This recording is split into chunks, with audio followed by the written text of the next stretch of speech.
Three particles A, B, and C thrown from the top of a tower with the same speed. A is thrown up, B thrown down, C horizontally. ठीक है. They hit the ground with speed VA, VB and VC respectively. Option दिए हुए हैं. ध्यान रखिए, तीन particle हैं, एक टावर से फेंके गए हैं, स्पीड भी सेम है और टावर की हाइट भी सेम है, मतलब एक ही टावर से फेंके गए हैं, और एक को ऊपर, एक को नीचे और एक को हॉरिजॉन्टली फेंका गया, मतलब सीधा फेंक दिया इस प्रकार, जैसे प्रोजेक्टाइल मोशन करवाते हैं वैसे. देखिए तीन केस बनाते हैं, समझिए. इसको दो तरीके से बताते हैं हम आपको, दोनों तरीके समझ आ जाएंगे आपको बढ़िया तरीके से. केस पहला,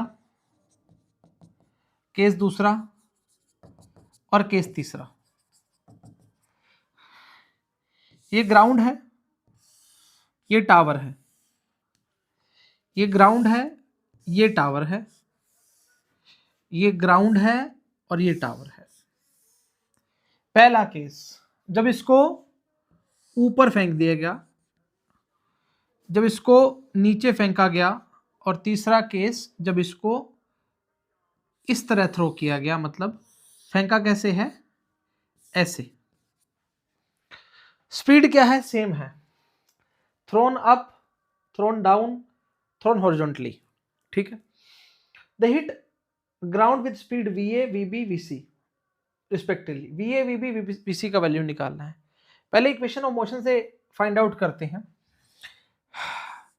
ये ऊपर जाके फिर ग्राउंड पर टच करेगा यहां पर इस तरह से, सही है.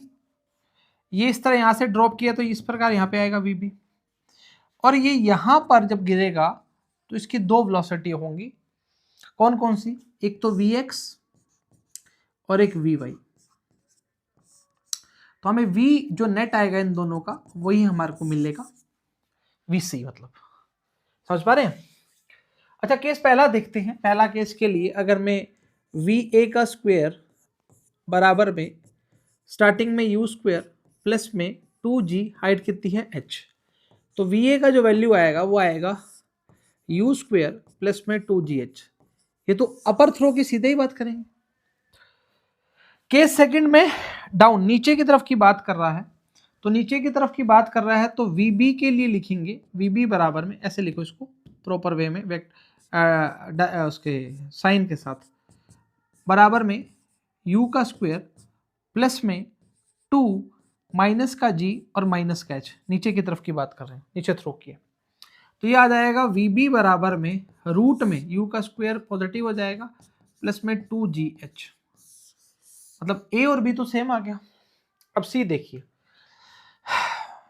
इसमें दो वेलोसिटी बन गई है. ऐसा क्यों, प्रोजेक्टाइल मोशन में पूरी जर्नी के अंदर x का जो कंपोनेंट रहता है वो कांस्टेंट रहता है, मतलब जो आपका Vx है वही आपका Ux है और वही आपका क्या है, U है.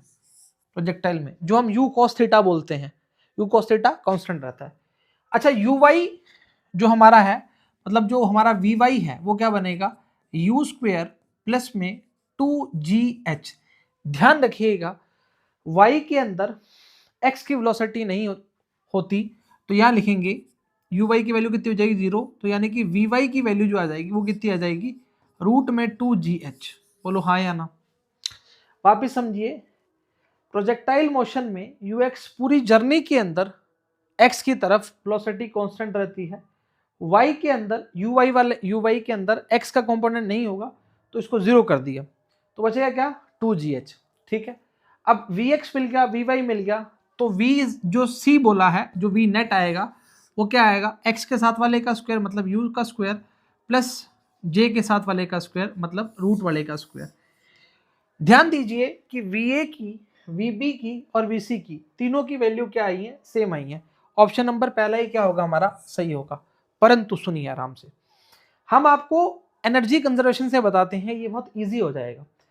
देखिए कैसे, जैसे मान लीजिए तीन केस दिए हैं, ये टावर है, एक सेकंड रुकिए हम इसको थोड़ा बढ़िया बना देते हैं ताकि आपको दिक्कत ना आए. ये ग्राउंड है, ठीक है, ये ग्राउंड है. एक सेकंड दीजिए,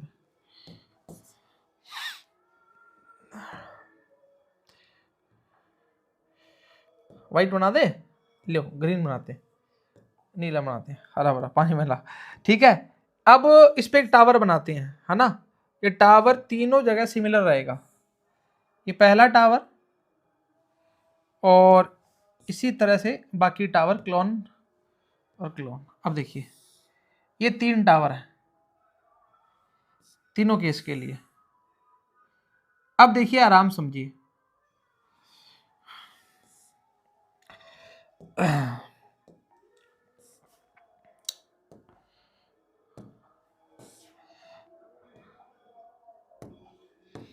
अब सुनिए जी, यहां से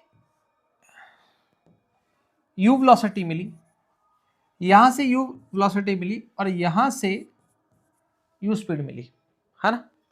अच्छा एक बात बताइए, अगर आप रेफरेंस यहां लेते हैं, रेफरेंस पॉइंट, है ना, तीनों की हाइट कितनी है, h है, सेम ही तो है, ठीक है।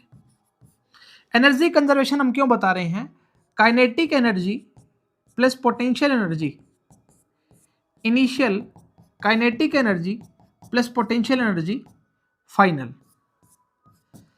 ठीक है।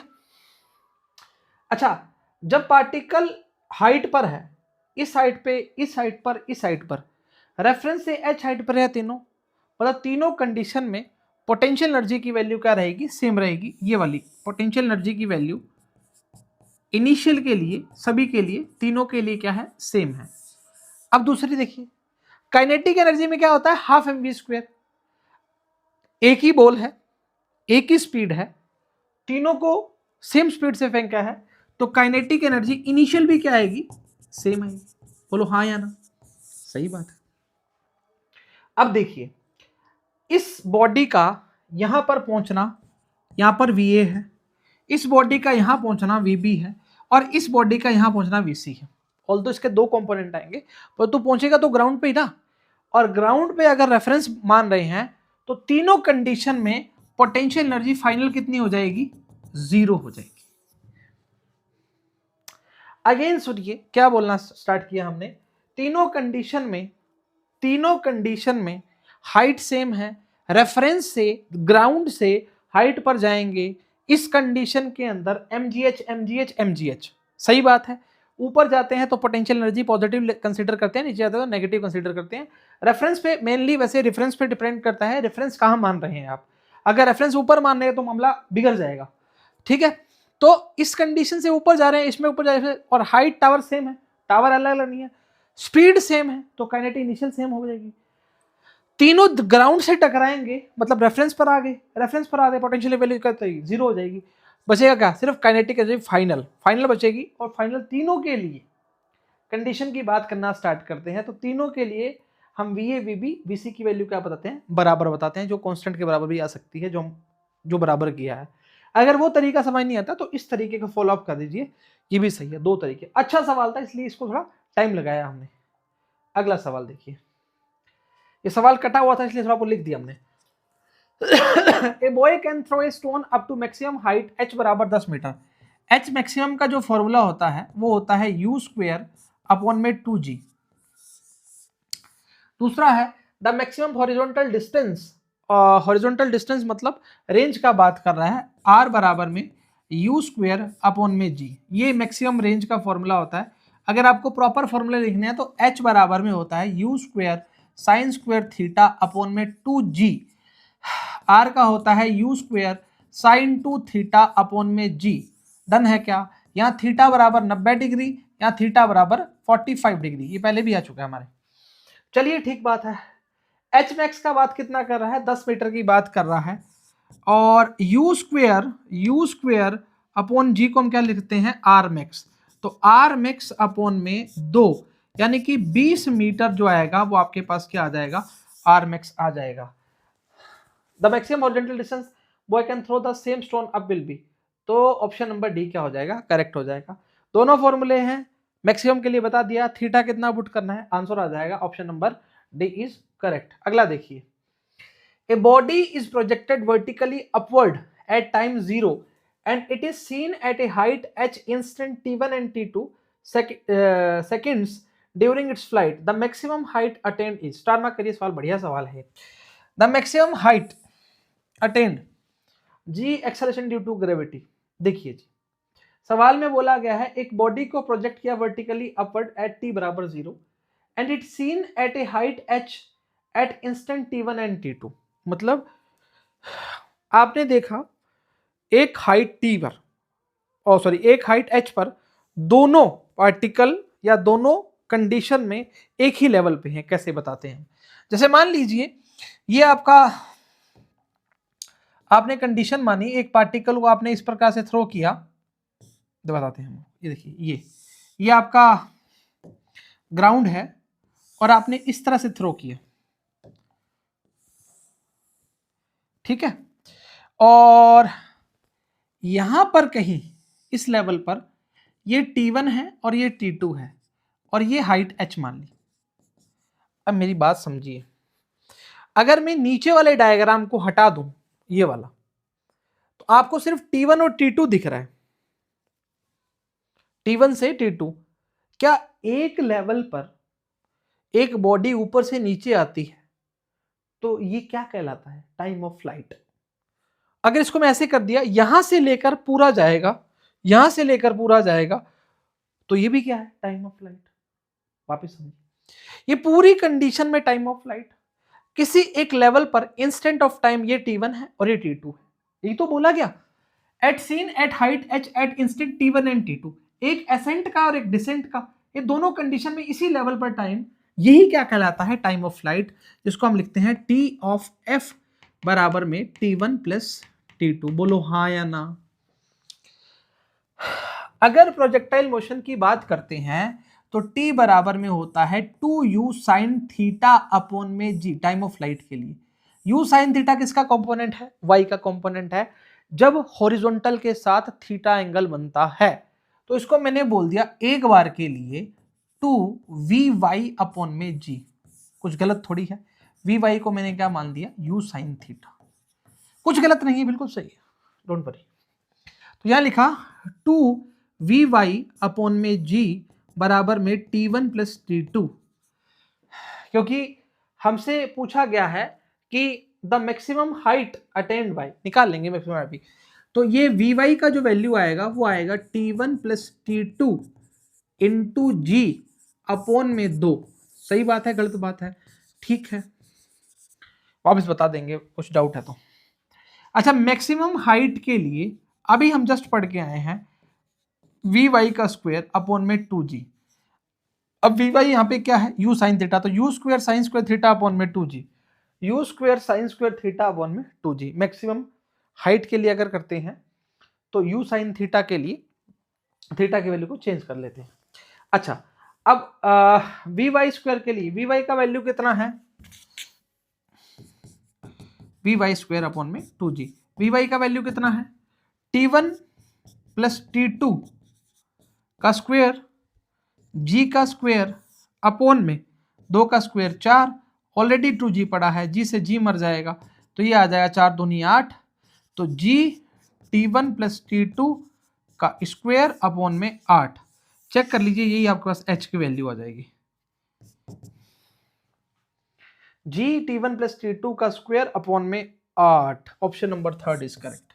देखिए, ये बात बहुत इंपॉर्टेंट है कि किसी भी लेवल जो एक सेम लेवल का बात कर रहा है, इसको किसी भी सेम लेवल का बात करना स्टार्ट कर रहा है, उस लेवल पर T1 और T2 एक टाइम ऑफ फ्लाइट को रिप्रेजेंट करना स्टार्ट करते हैं। तो time of flight T1 plus T2 उस फॉर्म में लिखना स्टार्ट कर दीजिए।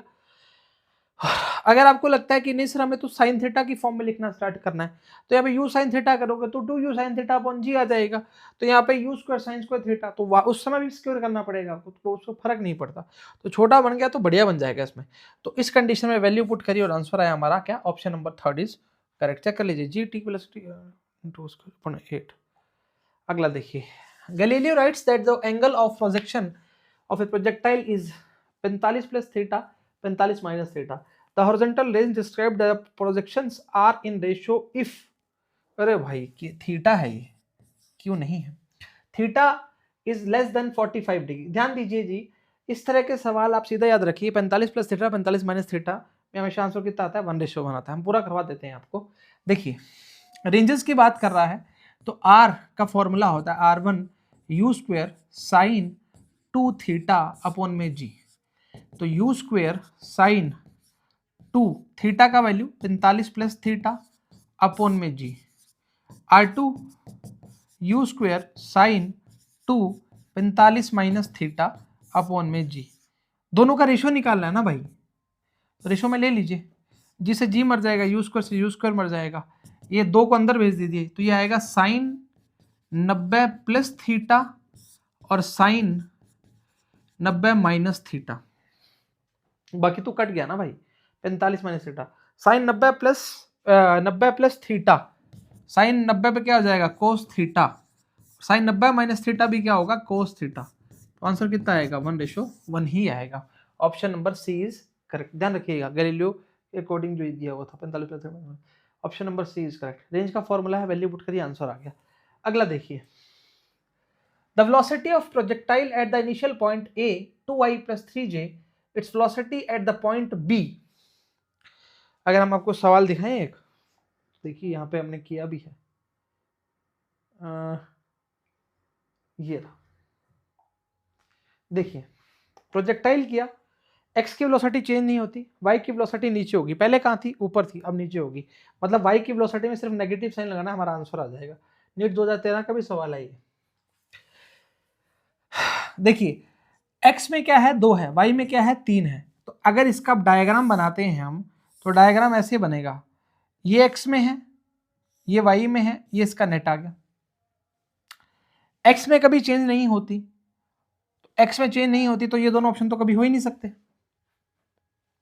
तो x पे कितनी रहेगी 2, y में प्लस पे 3 थी, अब कहां हो जाएगी माइनस में, तो आंसर देखो ये आ जाएगा 2i और ये आ जाएगा माइनस का 3j। समझ पा रहे हैं? तो 2i - 3j यही आपका ऑप्शन होगा। समझिए प्रोजेक्टाइल मोशन में x की वेलोसिटी कभी परिवर्तित नहीं होती, समझ पा रहे हैं, और y की जो वेलोसिटी है वो जस्ट ऑपोजिट होगी। ठीक है जी, option number D is correct. The equation of motion of a projectile are given by x बराबर 30/60 and 2y 96 - 9.8 t square meter. The angle of projection, देखिए ऑप्शन चारों के चारों ऑप्शन जो दिए हैं वो साइन में दिए हुए हैं, और एंगल ऑफ प्रोजेक्शन जो है हम tan थीटा में निकालना स्टार्ट करेंगे, और tan थीटा से sin थीटा आ जाएगा, कोई दिक्कत नहीं है, किसी भी फॉर्म में आंसर आ सकता है। देखिए हमारे को पोजीशन वेक्टर दिए हुए हैं, पोजीशंस दी हुई हैं, x बराबर में 30/60, ठीक है, इसको मैं करता हूँ dx अपॉन में dt, मतलब vx आ जाएगा t बराबर 0 पर, t बराबर 0 पर ही निकालना है हमें, तो 36t का कितना हो जाएगा 36 एट t बराबर 0, तो ये vx का वैल्यू आ गया। vy का निकालें तो y दिया हुआ हमारे को 2y दिया, sorry 96t minus 9.8 t square, ठीक है, तो y का वैल्यू आ जाएगा 48t, है ना, और 4.9 t स्क्वायर, ठीक है, तो dy अपॉन में dt निकालेंगे, यानी कि vy आएगा, तो ये आ जाएगा 48 t बराबर 0 पर, और ये आ जाएगा 9.8 t। अब t बराबर 0 पुट कर दीजिए, तो vy t बराबर 0 पर कितना आएगा 48। समझ पा रहे हैं? vx पे कितना है 36, vy पे कितना है 48, तो tan theta, angle of projection tan theta जो होता है वो होता है vy अपॉन में vx। आप चेक भी कर सकते हैं, बता देते हैं हम आपको।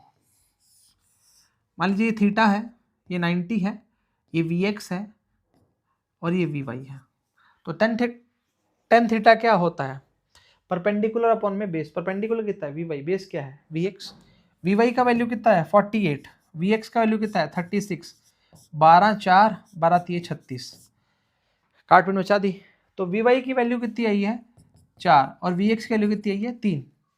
सही बोल रहे हैं गलत बोल रहे हैं? सही बोल रहे हो। vy की वैल्यू 4, vx की वैल्यू 3, ये 4 है ये 3 है, ये कितना आ जाएगा 5 आ जाएगा, खत्म। ऑप्शन देखिए साइन की फॉर्म में है, तो साइन थीटा, साइन बराबर में क्या होता है, पर परपेंडिकुलर अपॉन में हाइपोटेन्यूज। परपेंडिकुलर कितना है 4, हाइपोटेन्यूज कितना है 5, तो थीटा बराबर में क्या आएगा साइन इनवर्स 4/5। वापिस देख लीजिए कुछ गलत लग रहा है तो वी वाई की वैल्यू कितनी है 4, वी एक्स की वैल्यू कितनी है 3, ठीक है। और साइन की फॉर्म में निकालना है, साइन बराबर में परपेंडिकुलर अपॉन में hypotenuse 4/5, sine inverse 4/5। Option number पहले ही सही है आपका, चेक कर लीजिए सही है।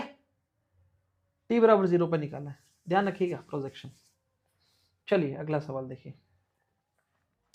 A stone is thrown at angle theta to horizontal, reaches a maximum height h, then the time of flight of stone, time of flight की बात कर रहा है, हॉरिजॉन्टल मैक्सिमम हाइट की बात कर रहा है। हाइट बराबर में होता है u square sine square theta upon में 2g, और टाइम ऑफ फ्लाइट निकालना है 2u साइन थीटा अपॉन में g।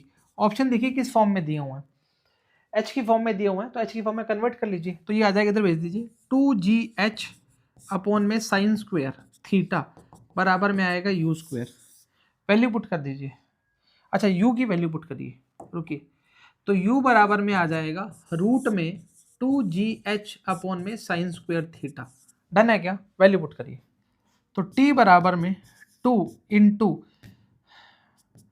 2 साइन थीटा, क्या हो रहा है भाई 2 साइन थीटा अपॉन में g, u का जो वैल्यू है ये पुट कर दीजिए, ये आएगा 2gh अपॉन में sine square theta, sine square theta बाहर आएगा तो क्या होगा साइन थीटा, मार दीजिए इसको, तो ये आएगा t 2, g को अंदर भेज दिए, g अंदर जाएगा तो g स्क्वायर बन के जाएगा, तो ये आएगा 2gh अपॉन में g स्क्वायर, जी से g मर जाएगा, तो t बराबर में आ जाएगा 2h अपॉन में g, और यही आपका क्या होगा आंसर होगा h की फॉर्म में 2h अपॉन में g। Option number 20 correct, check कर लीजिए एक बार। आसान सवाल है मुश्किल सवाल है, सही सवाल है, पेपर में आता तो थोड़ा मुश्किल लगता है।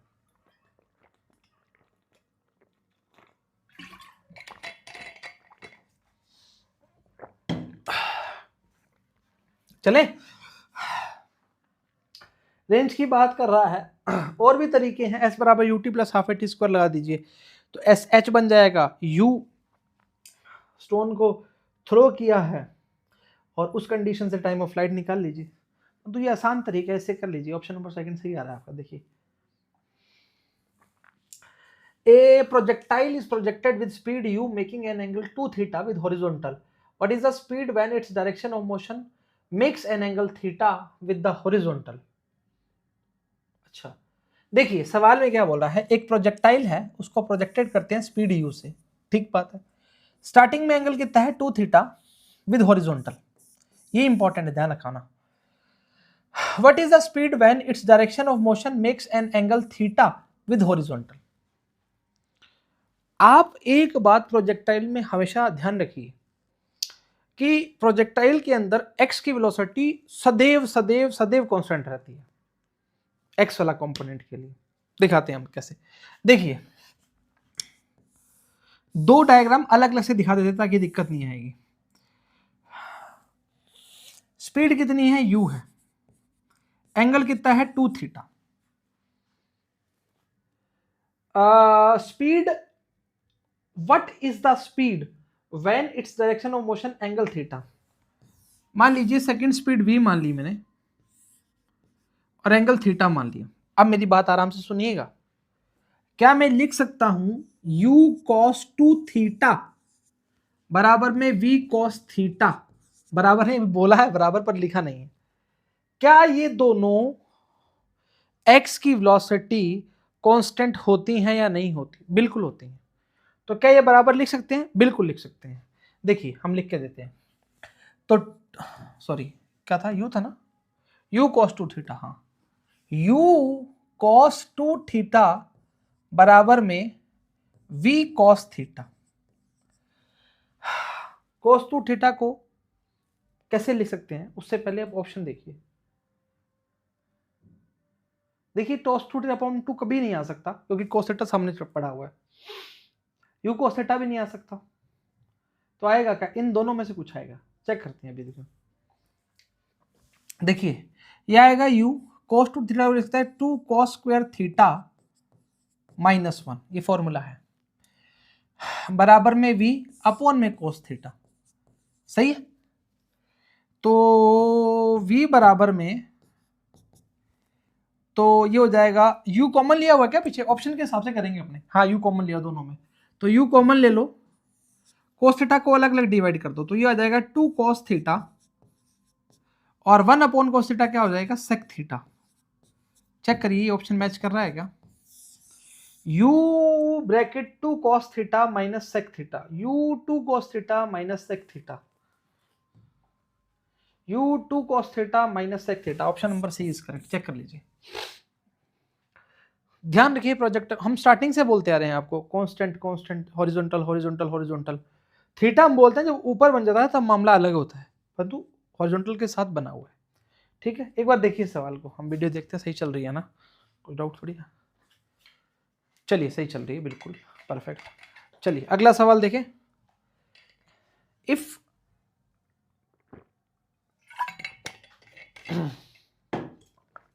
Downward retardation produced by air resistance of projectile is 1/10 of acceleration due to gravity, the time to reach maximum height।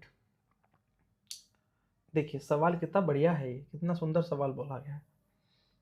अच्छा मेरे को बताओ, टाइम ऑफ फ्लाइट मतलब 2u sin थीटा अपॉन जी, पार्टिकल पूरा कवर करता है, एक पार्टिकल को मैक्सिमम हाइट तक पहुंचने में कितना टाइम लगता है, आराम सुनिए।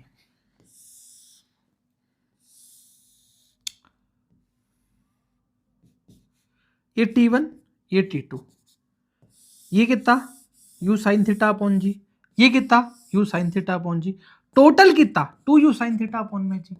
वाह कितना बढ़िया बात। तो मैक्सिमम हाइट तक पहुंचने में उसको कितना टाइम लगा, u sin थीटा अपॉन जी। समझ पा रहे हैं नहीं समझ पा रहे, अगेन सुनिए, if downward retardation produced by air resistance projectile is 1/10 of acceleration,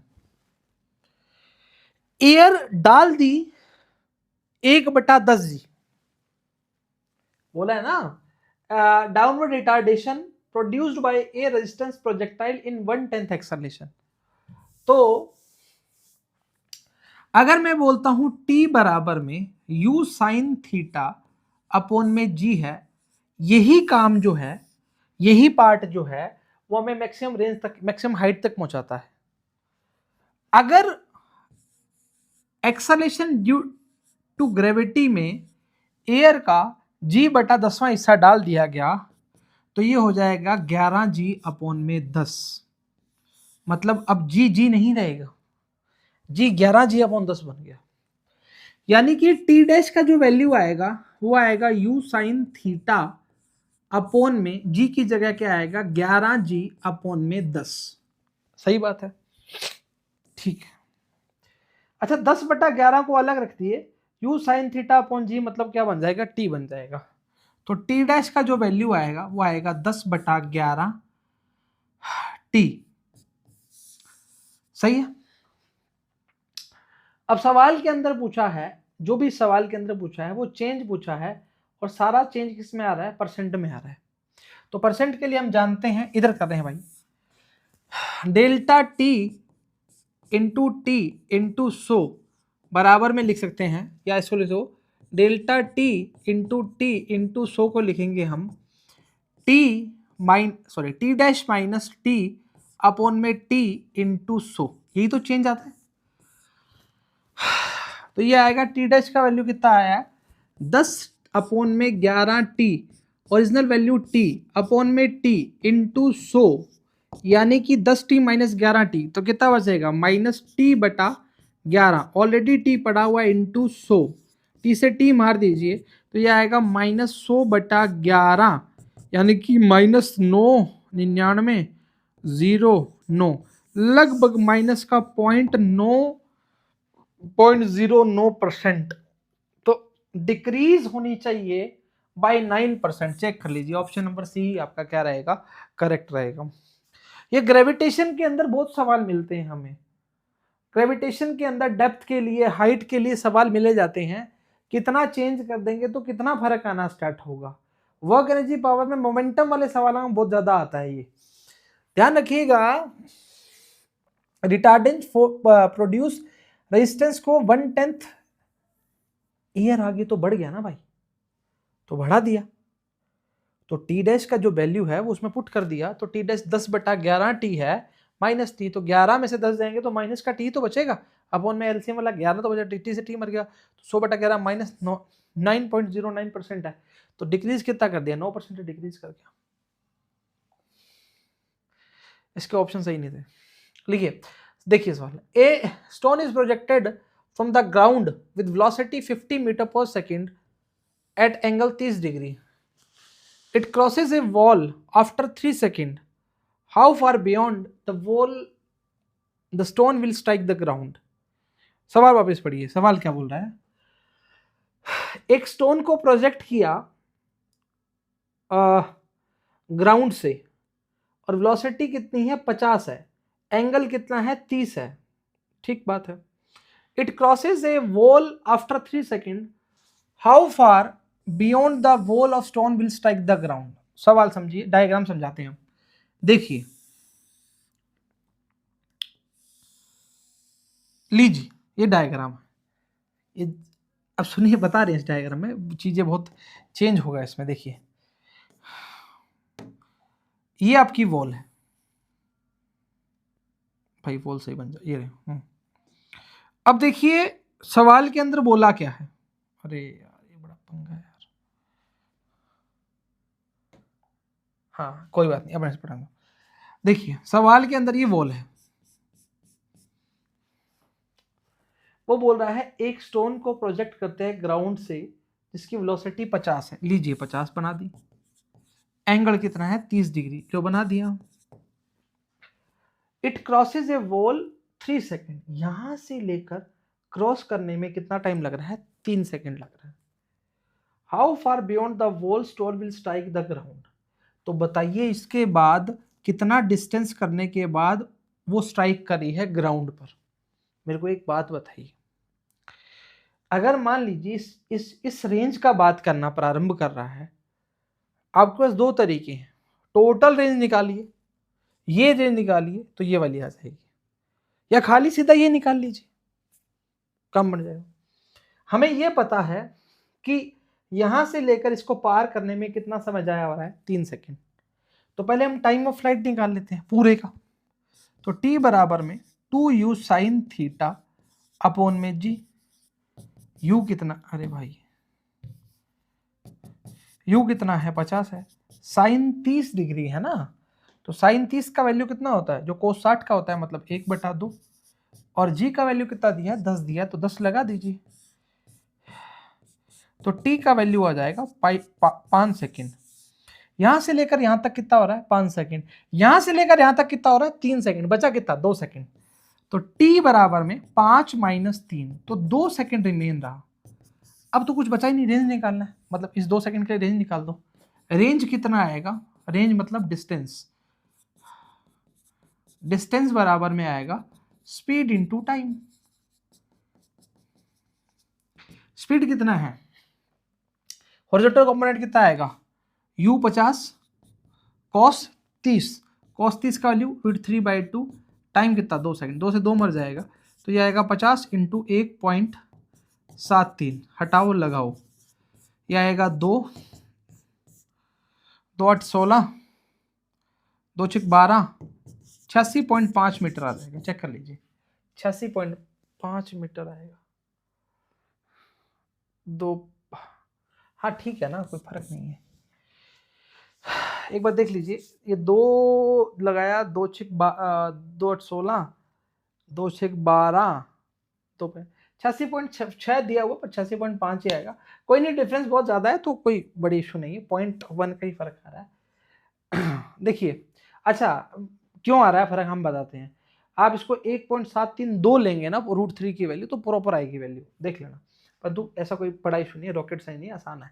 चलिए हम बताते हैं, स्टोन को प्रोजेक्ट किया, पूरा टाइम कितना लगा 5 सेकेंड, यहाँ से ऑलरेडी बताया गया वॉल को क्रॉस करने में कितना 3 सेकेंड लगा, तो बचा कितना 2 सेकेंड। तो 2 सेकंड के लिए डिस्टेंस निकाल दी, कितनी आएगी, रेंज निकाल दी, डिस्टेंस निकाल दी, 50 u cos थीटा, cos 30 की वैल्यू √3/2, टाइम की वैल्यू 2 सेकंड, वैल्यू निकाली 86.5 आई। अगला सवाल देखिए, a person sitting on the top of a tall building is dropping balls at regular intervals of 1 second. Find the position of fourth ball when sixth ball is being dropped. बढ़िया सवाल है, आइए देखिए diagram से बताते हैं। अगर diagram मिल जाए तो और क्या चाहिए इस सवालों में। देखिए एक बंदा है, ठीक है, और ये बंदा क्या कर रहा है, ये बंदा क्या कर रहा है, यहां से ऐसे झुका हुआ है और यहां से बॉल फेंक रहा है, ठीक है। वो ऐसे बोल रहा है कि person sitting the top of the building dropping balls regular intervals of 1 second, मतलब हर बॉल को छोड़ा, 1 सेकेंड बाद दूसरी बॉल छोड़ दी, फिर तीसरी, फिर चौथी, फिर पांचवी। फाइंड द पोजीशन ऑफ कौन सी बॉल, फोर्थ बॉल। यहां ड्रॉप की छठी बॉल, ये पांचवी बॉल, ये चौथी बॉल, ये तीसरी बॉल, ये दूसरी बॉल और ये पहली बॉल, और ये आपका ग्राउंड। हमें ये कुछ नहीं बोला गया कि ग्राउंड पर टिक गई है, कुछ हो गया, नहीं पता हमें। हर 1 सेकंड बाद बॉल फेंक रहे हैं, मतलब इनके बीच में गैप कितना, 1 सेकंड, इनके बीच में 1 सेकंड, और टोटल गैप कितना हो गया, 2 सेकंड। वापिस समझिए, 1 सेकंड 1 सेकंड, छठी बॉल जब फेंकी है तो चौथी बॉल की पोजीशन क्या होगी, तो यहां से लेकर कितना टाइम हो जाएगा, 2 सेकंड। वापिस समझिए, हम ये बोलना चाह रहे हैं कि इस कंडीशन के अंदर हर बॉल के बीच में गैप कितना होगा, 1 सेकंड का। आराम से समझिए, इसको वापस बताना स्टार्ट करते हैं हम ताकि दिक्कत ना आए। Dropping balls regular interval time of 1 second, find position of fourth ball. यहां 1 सेकंड, यहां 2 सेकंड, टोटल 2 सेकंड हो गए ना भाई, 1 सेकंड 1 सेकंड 1 सेकंड, यहां 3 सेकंड, 4 सेकंड, 5 सेकंड। चौथी बॉल को टाइम कितना लग रहा है, मतलब टाइम कितना है, 2 सेकंड, जब छठी बॉल को ड्रॉप किया। समझ आया। मान लीजिए ये बॉल को ड्रॉप किया, छठी बॉल है ये, छठी बॉल को जैसे ही ड्रॉप किया, यहां बीच में पांचवी है, 1 सेकंड, चौथी बॉल में, छठी से चौथी के बीच में कितना गैप है, 2 सेकंड का। समझ पा रहे हैं। तो उसकी क्या पूछी है, पोजीशन पूछी है, तो s बराबर में ut plus half gt square. S for fourth ball के लिए ड्रॉप किया है, u की वैल्यू 0, 1/2, g की वैल्यू 9.8, t की वैल्यू 2 है, मतलब 2 का स्क्वायर 4, 1 सेकंड 2 सेकंड, ये आ जाएगा 2, और S फोर्थ की जो वैल्यू आएगी वो आएगी 19.6 मीटर। पहला ही ऑप्शन आपका क्या आएगा, सही आएगा। एक बार फिर मैं एक्सप्लेन कर दूं, थोड़ा सा मेरे को ऐसे असमंजस है कि ताकि आपको दिक्कत ना आए। छठी बॉल जब है, मान लीजिए 6 बॉल है ना, 6 बॉल जैसे ही ड्रॉप किया, 6 बॉल जैसे ही ड्रॉप किया, चौथी बॉल यहाँ थी, यहाँ बीच में कौन सी बॉल है, पांचवी। हर बॉल के बीच में गैप कितना है, 1 सेकंड का, छठी से पांचवी में 1 सेकंड, पांचवी से चौथी में 1 सेकंड, छठी से चौथी के बीच में 2 सेकंड, खत्म। ऑप्शन कितना आएगा, ऑप्शन नंबर पहला, ठीक है। और कोई चेंज थोड़ी है इसमें, ठीक है। चलिए अगला सवाल। A body is thrown vertically upward. If air resistance is to be taken into account, then the time during which the body rises is. पूछ रहा है सवाल में कि एक बॉडी को वर्टिकली ऊपर थ्रोन किया गया, if air resistance is to be taken, then the during which the body rise up equal to time to fall, less than time to fall, greater than time to fall, twice the time to fall. ये तो निकालना पड़ेगा भाई। मतलब एक body को ऊपर फेंका गया है और एक बॉडी को नीचे फेंका गया है ना, और एयर का रेजिस्टेंस हमने लेना है ताकि हमें पता लगे कौन सा टाइम कम है, कौन सा टाइम ज्यादा है, with respect to during which the body rise. आइए 2 केस बनाते हैं।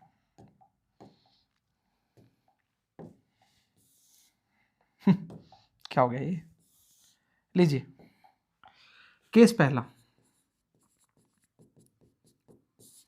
राइज की बात कर रहे हैं, राइज, ठीक है। ये बॉडी है, ये बॉडी, ये बॉल है आपकी ना, ये बॉल राइज कर रही है ऊपर की तरफ, इसका वेट नीचे की तरफ, इसका एयर का रेजिस्टेंस नीचे की तरफ, ये तो पक्का ही एयर का रेजिस्टेंस ऑपोजिट जाएगा। ये राइज की कंडीशन है। केस द्वितीय, फॉल की कंडीशन, ये बॉडी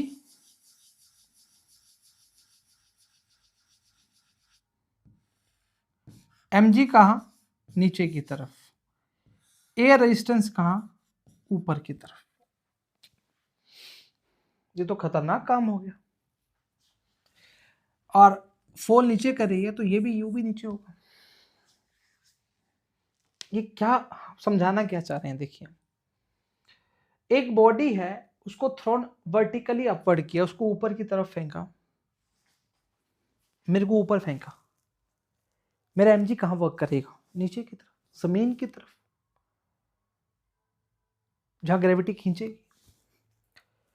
कोई भी ऑपोजिट फोर्स हो, जिस बॉडी की तरफ, जिस बॉडी जिस डायरेक्शन में चल रही है, उसके जस्ट ऑपोजिट लगेगा। कैसे? ये हवा चल रही है इस प्रकार से, ठीक है, मैं ऐसे चल रहा हूं, तो हवा का काम क्या है, मेरे को अपोज करना, अपोज करना, अपोज करना। एयर रेजिस्टेंस जिस बॉडी की डायरेक्शन के चल रही है उसके जस्ट ऑपोजिट लगा दो, लगा दी। बॉडी जब राइज कर रही थी तब नीचे लगा दी, जब बॉडी नीचे आ रही थी तब ऊपर लगा दी। मनमानी नहीं करी, ये एक्चुअली होता है। अच्छा, अगर इसमें इस बॉडी का मास m है, इस बॉडी का मास भी m है, ठीक है। अगर मैं इस कंडीशन में एक चीज निकालता हूं, एयर रेजिस्टेंस और mg जो है वो एक ही डायरेक्शन में है। आपसे पूछा गया है टाइम के बारे में। अगर मैं f बराबर में ma लेता हूं, एक सुनना जी, तो a बराबर में f नेट अपॉन में m आएगा, टोटल मास ऑफ बॉल, है ना, ठीक बात है। अच्छा, f नेट जो है mg प्लस में एयर रेजिस्टेंस अपॉन में m, ये आपके पास a नेट आएगा, किसके लिए, जब बॉडी राइज कर रही है। यहां देखिए, यहां पर a नेट का जो वैल्यू आएगा वो आएगा mg minus air resistance upon में टोटल मास या मास ऑफ बॉडी, एक ही बात है, क्या फर्क है। यहां से पूरा बताया आपको, एफ नेट बराबर में एम ए का वैल्यू आएगा एफ अपॉन में एम, एफ नेट कितना है, एम जी और ए आर दोनों का एक ही डायरेक्शन में है, ये ऊपर भाग रहा है। यहां पर देखिए एम जी और यू दोनों, सॉरी यू कहां बोल रहे हैं, एम जी और ए आर जो दोनों ऑपोजिट डायरेक्शन में है, ये फॉल कर रहा है इस कंडीशन में। तो अगर हम इसको ऐसे बोलें, इसको हटा दें ताकि आपको दिक्कत ना है इसमें, लीजिए एक सेकेंड रुकिए, हमें 2 मिनट दीजिए, ये जी, ठीक है। इस कंडीशन में लीजिए, अब सही है, ए आर ऊपर है, एम जी नीचे, डोमिनेटिंग एम जी इसलिए होगा क्योंकि बॉडी नीचे फॉल कर रही है। अच्छा, हमें ये बताइए एक्सेलरेशन ज्यादा कौन सा है, पहले वाला या दूसरे वाला? ऑब्वियसली पहले वाला, दोनों का डिनोमिनेटर सेम है, पर न्यूमिनेटर में ये जुड़ रहा है और ये घट रहा है, इसकी ओवरऑल वैल्यू कम आएगी, इसकी ओवरऑल वैल्यू ज्यादा आएगी। अच्छा, एक बात बताइए, जिसका एक्सेलरेशन ज्यादा होगा समय की वैल्यू क्या होगी, कम लगेगी। ऐसा कैसे? जैसे मान लीजिए एक बॉडी है, ऐसे नॉर्मल एग्जांपल देखिए, ये ए से बी, काइनेमेटिक्स में करते भी हम ये, अगर ये body 10 metre per second square की एक्सेलेरेशन से चल रही है, या इस बॉडी पे स्टार्टिंग में 10 मिनट लगते हैं और ये 100 मीटर की डिस्टेंस कवर करती है, 100 मीटर की डिस्टेंस कवर करती है, इसका मतलब प्रति 10 मीटर में ये 1 मिनट लगाती है। अब एक्सेलेरेशन बढ़ेगा तो वेलोसिटी में चेंज आना स्टार्ट होगा, वेलोसिटी बढ़ना स्टार्ट होगी, और वेलोसिटी जैसे ही बढ़ेगी तो ये क्या हो गया भाई, ये क्या हो गया, ये क्या हो गया, हाँ एक सेकंड दीजिए।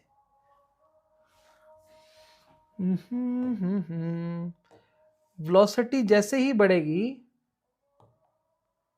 तो हमारा एक्सेलेरेशन जो है,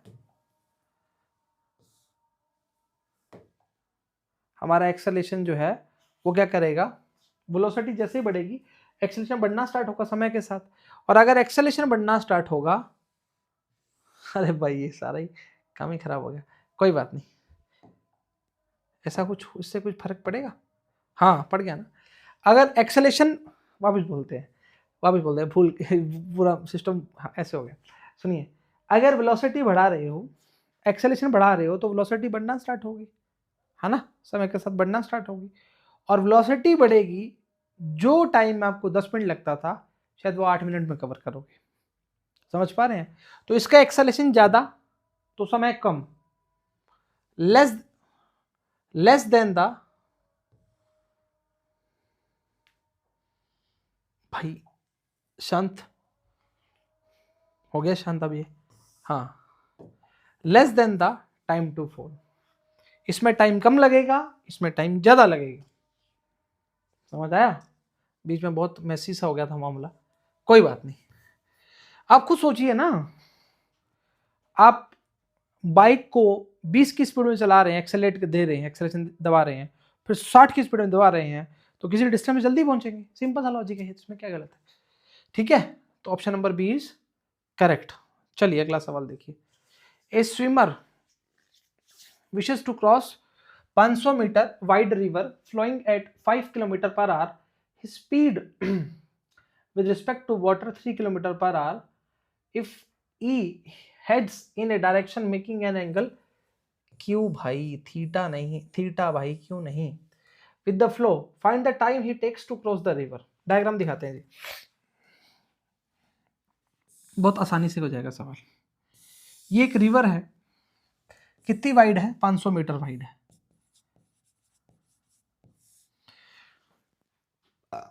वो बोल रहा है वाटर का जो, रिवर का जो फ्लो है वी आर, वो कितना है 5 kilometre per hour, his speed with respect to water is 3 kilometre per our.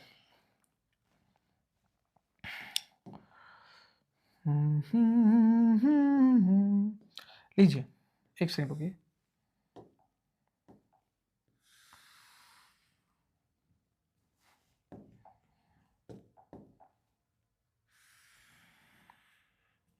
अब बताइए।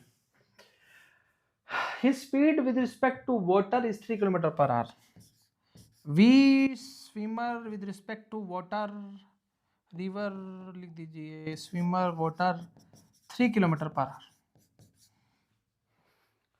if he heads in a direction making an angle theta with the flow, with the flow ये बन रहा है theta, with the flow ये तो बनेगा, ठीक है। Find the time he takes to cross the river, ध्यान रखिएगा, रिवर को क्रॉस करवाने के लिए हमें, अगर यहां से हम फ्लो करना स्टार्ट किए तो हम कहीं यहां पर पहुंचेंगे, इस जगह पर, समझ पा रहे हैं। अगर ये 3 किलोमीटर पर आवर है, इसका ये वाला component 3 kilometre, sorry 3 cos theta, और ये वाला कंपोनेंट 3 साइन थीटा। एक चीज ध्यान रखिएगा, यहां पर कितना है, किलोमीटर पर आ रहा है, इसको हम चेंज करेंगे, इंतजार करिए।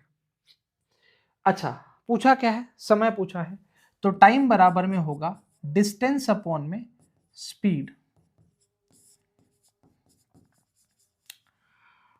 If he heads in direction making an angle theta, ध्यान रखिएगा, टी डिस्टेंस कितनी कवर करनी है 500, स्पीड कितनी है 3 साइन थीटा, ध्यान रखिएगा 3 साइन थीटा नहीं है, 3 इंटू 5 अपॉन में 18 साइन थीटा है। ऐसा काय कर दिए सर, 3 इंटू 5/18 करोगे, 3 6 18, तो 5/6 लगा दीजिए, क्यों, क्योंकि ये मीटर में है और ये किलोमीटर में है, कोई बात नहीं, ये आ जाएगा 6, समझ पा रहे हैं। तो टी बराबर में थीटा का वैल्यू कितना दिया भाई? अच्छा दिया ही नहीं, थीटा का वैल्यू दिया ही नहीं, तो ये काट दीजिए, ये आ जाएगा 100, तो ये आ जाएगा 600 अपॉन में साइन थीटा, टाइम का वैल्यू। चेक कर लीजिए एक बार वापस करें इसको, थोड़ा सा मेरे को सही नहीं लगा ये, एक बार हो गया। डिस्टेंस कितनी कवर करनी है? 500, 500।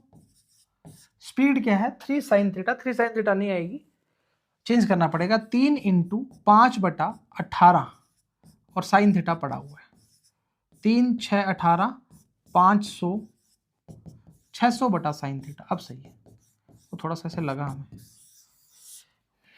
ऑप्शन नंबर पहला ही क्या आएगा आपका? सही है। सी ऑप्शन चेक कर लीजिए, क्या सी ऑप्शन में कॉस थीटा है? गलत है वो, पहला ही सही है आपका, 600 अपॉन में साइन थीटा। जो कंपोनेंट वाई वाला कंपोनेंट है इसका, वर्टिकल कंपोनेंट है, वही डोमिनेटिंग रहेगा क्रॉस करने के लिए। An aeroplane flies 400 metre north, 300 metre south and then flies 1200 metre upward. याद करिए पहला सवाल हमने बोला था 10 12 14 के लिए। इस सवाल में थोड़ा सा अलग पार्ट है, परंतु हमने बोला था उस तरीके को फॉलो अप कर लीजिए, आपका काम बन जाएगा। वैसे ही काम है, इतना बहुत इजी सवाल बन जाएगा। Upward, then the net displacement of the approximately, approximately मतलब प्रॉपर आंसर नहीं आएगा। ईस्ट है, वेस्ट है, नॉर्थ है, साउथ है भाई। 400 मीटर कहां चला? नॉर्थ में। लीजिए चला दीजिए 400 मीटर नॉर्थ में, 300 मीटर साउथ में। आज सुनिए, ये 300 मीटर कहां चला दिया? साउथ में। 400 ऊपर है, 300 नीचे है, तो ओवरऑल कितना बचेगा? 100 ही तो बचेगा। लीजिए, अरे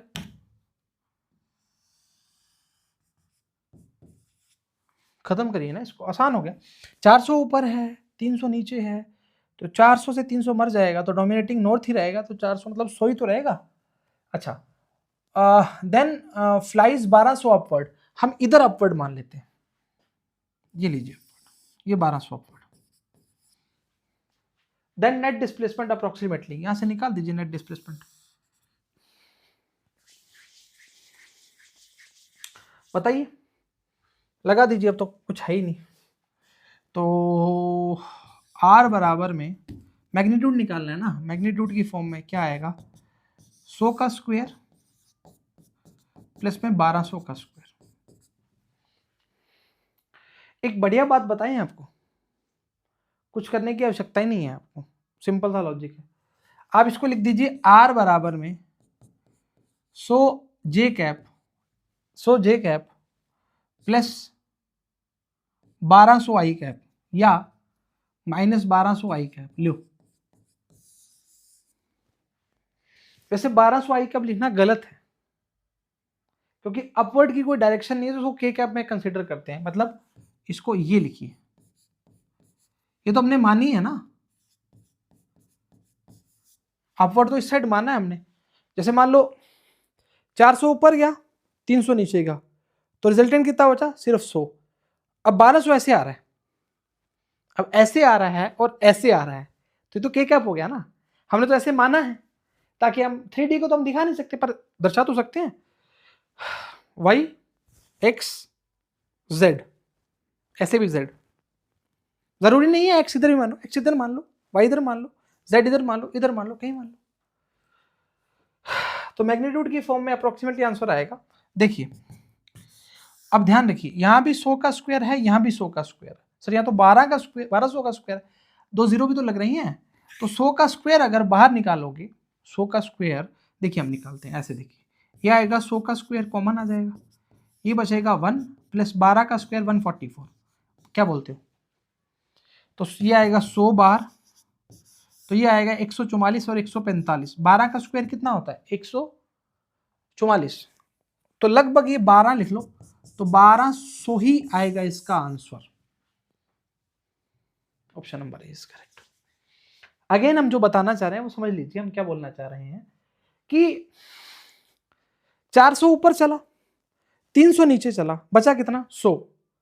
अब 1200 अपवर्ड ऐसे भी हो सकता है, इधर भी हो सकता है, हमने दर्शाने के लिए आपको इधर दिखा दिया।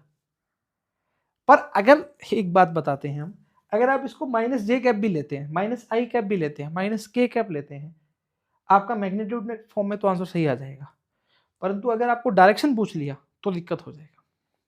तो इसलिए के कैप की फॉर्म में बता दिया आपको। समझ पा रहे हैं, नहीं समझ पा रहे? ऑप्शन नंबर पहला ही सही है इसका। तो चलिए अगला। A car moves from x to y with uniform speed u and return to x with uniform speed u with same path, the average speed of this round trip। सवाल गलत है जी, ये थोड़ा सा बता देते हैं क्या है। ऑप्शन देखिए क्या है, vd vu है। A car moves from x to y with uniform speed vu returns to x to speed vd, ये होगा the average speed of round trip. देखिए a car moves x to y with uniform speed vu, x से y चला, speed कितनी है vu, and return to x with uniform speed vd, y से वापिस आ गया vd। The average speed of round trip, ये डिस्टेंस जो मैंने मान ली उसको मैंने x मान लिया। समझ पा रहे हैं? पूछा क्या है, एवरेज स्पीड। तो एवरेज स्पीड जो आएगी वो आएगी टोटल डिस्टेंस अपॉन में टोटल टाइम। टोटल डिस्टेंस आगे x चला, पीछे भी x चला, तो कितना चल गया 2x। समझ पा रहे हैं? देखिए टाइम का कोई जिक्र नहीं है, परंतु टाइम बराबर में होता है स्पीड अपॉन में, सॉरी डिस्टेंस अपॉन में स्पीड। तो पहली डिस्टेंस कितनी है, x है, स्पीड कितनी है vu, मतलब टाइम पहला आ गया। बोलो हाँ या ना? तो x अपॉन में vu, x अपॉन में vd। ऑप्शन देख रहे हैं आप, x कॉमन ले लीजिए,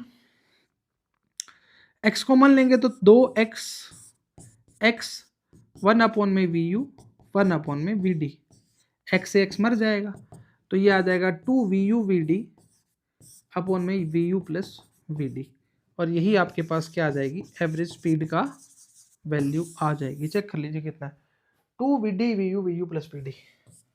ऑप्शन नंबर 1 सही है, गलत है? सही, आसान सवाल था, सॉरी।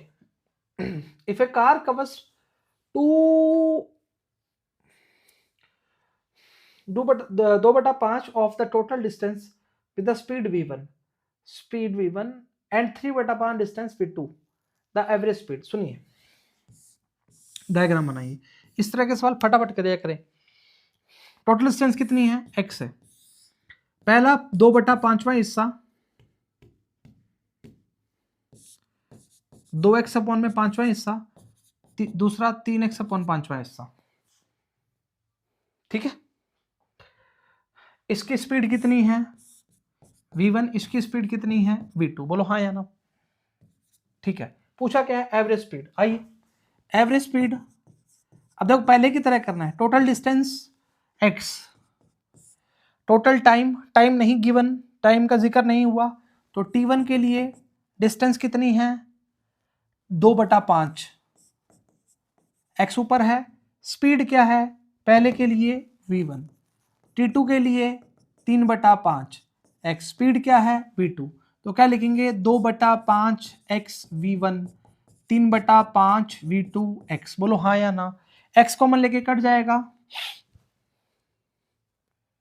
क्या बोलते हो, कट जाएगा। सॉल्व हो गया? चलिए हम कर देते हैं, चौथा ऑप्शन आना चाहिए। x कट जाएगा तो बचेगा 1 अपॉन में 2/5 v1 और 3/5 v2। बोलो हाँ या ना?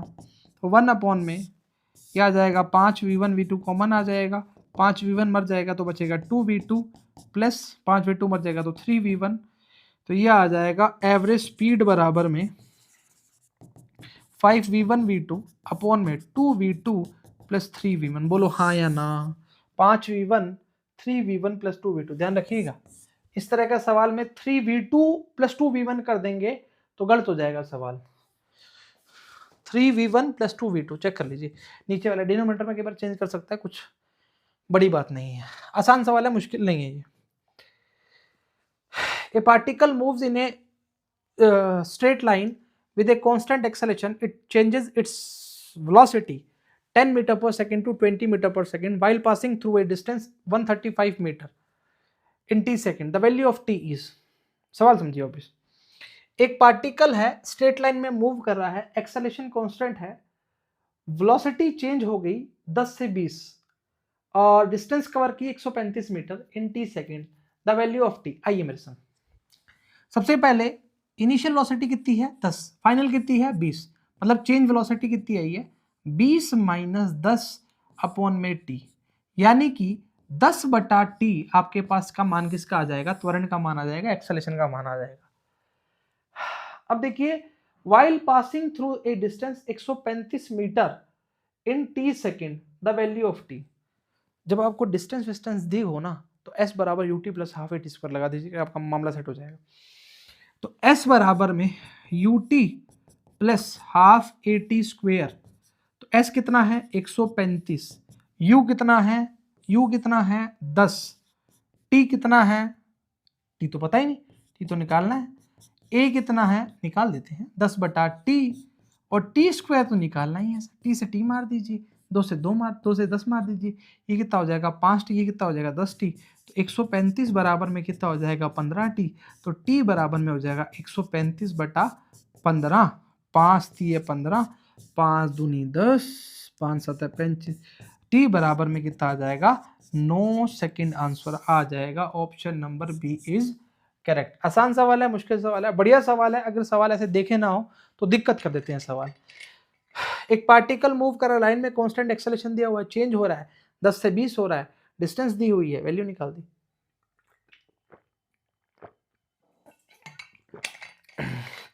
एक बात और, आपके हमारे इस सवालों में और आपके जो पेपर के सॉल्यूशन में उसमें काफी डिफरेंस होगा, हमारा अलग मेथड होगा, वहां भी अलग मेथड होगा, परंतु इसका कारण है कि हम 2 मेथड प्रोवाइड करवा रहे हैं, कई सवालों में 2-3 मेथड हमने खुद करवा दिए, तो जो आपको आसान लगता है वो आप फॉलो अप करिए, है ना।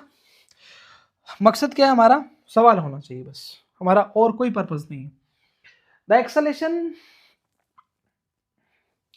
ए of a particle starting from rest, u0 दी है बाबू, where is the time according to relation a बराबर में alpha t plus beta, the velocity of particle. आपको बताया जी एक्सेलेरेशन से वेलोसिटी निकालना बहुत आसान है, हम बता देते हैं वापस से।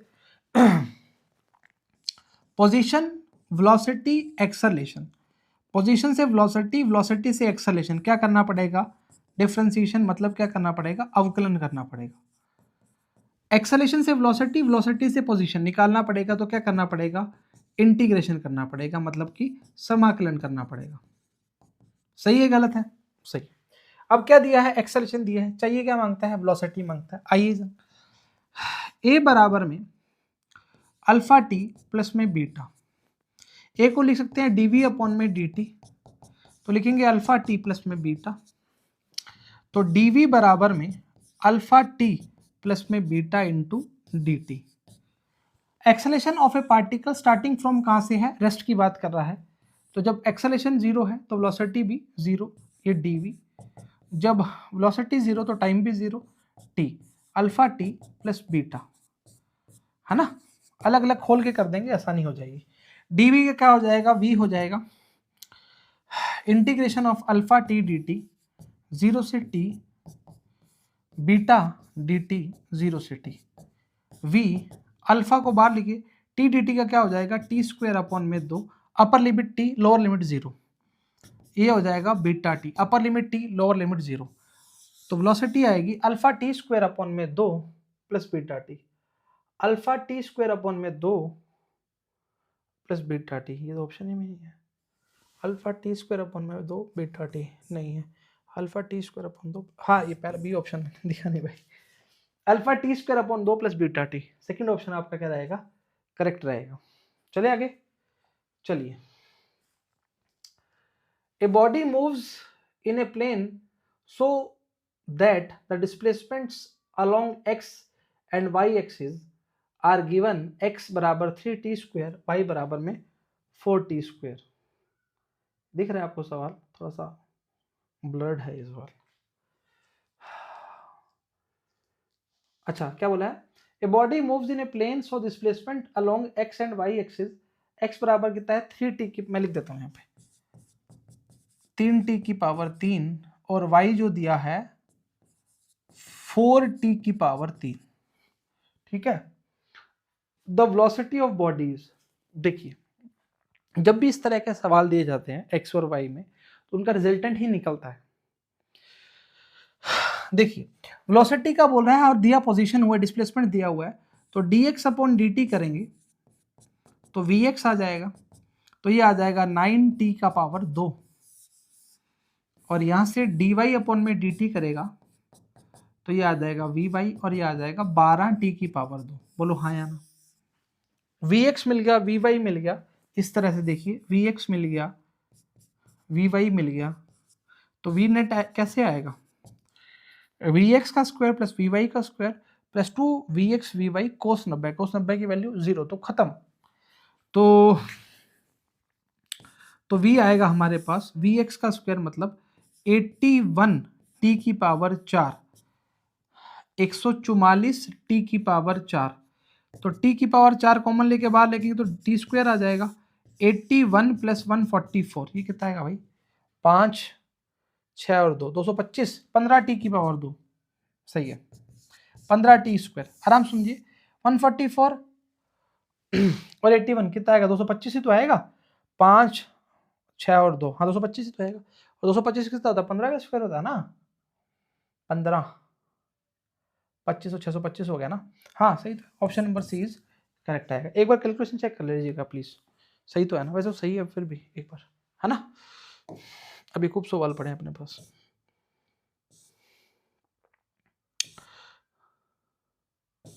चलिए चलिए, खूब सवाल है अभी तो।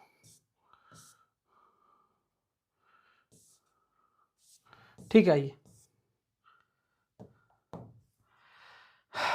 ऑप्शन नंबर कितना सी था ना? ठीक।